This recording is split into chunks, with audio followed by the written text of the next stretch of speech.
All right, DD India's Akshay joins us from New Delhi to get us more. Akshay, now we've seen this 20-point plan that has been put forth by Israeli Prime Minister Benjamin Netanyahu and US President Donald Trump.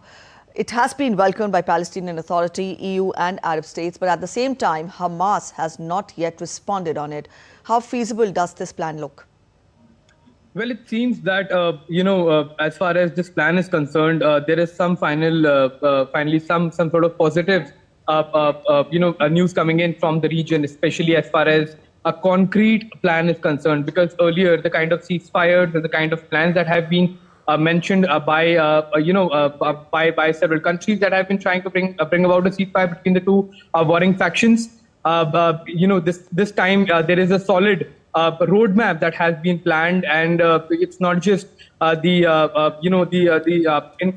parties that are in the conflict that have agreed to most of the plans of this de-escalation process, but also other world powers, including India, have supported this plan that have clearly laid out a roadmap to ensure that there will be an end to the fighting. Now, the 20-point program also points out to the fact that caters to the demands of both the sides as far as the radicalization process of the Hamas and the region is concerned. There will be peacekeeping forces there that will be backed by the Arabs as well. So there is no trust lost there. Plus, there will be other initiatives that will be taken in terms of rebuilding the place. The Israeli forces backing out from the region in a phased manner, and demands of both the sides have been kept in mind as far as this peace plan is concerned. However, like you rightly mentioned, Hamas has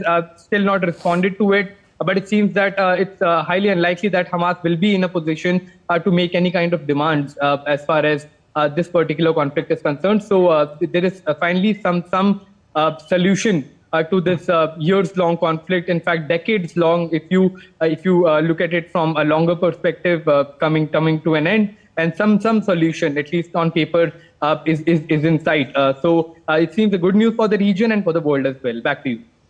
All right, it's a good reason for the world, but at the same time, Akshay, we do see some skepticism on part of Hamas because it has not yet responded. At the same time, it says that it has not yet received the plan. Having said that, help us understand, this looks positive, but then eventually it is positive only when all the stakeholders agree to it. With Hamas not still responding, will this plan finally see the end of the tunnel? Well, it seems like it, because Hamas is broadly supported by many of the Arab nations, including Qatar, where many of the leaders were staying in Doha of Hamas leadership.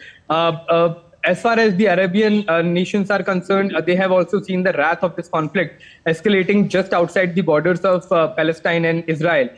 So it clearly is not only a threat to these two countries, but also to the entire region that was very close to getting engulfed in an entire full-blown conflict. So they do realize that if Hamas has no backing, it has no leverage to pull here. So it seems that the countries there will stay true to their words and bring about an end to the conflict, as we know, between the two factions.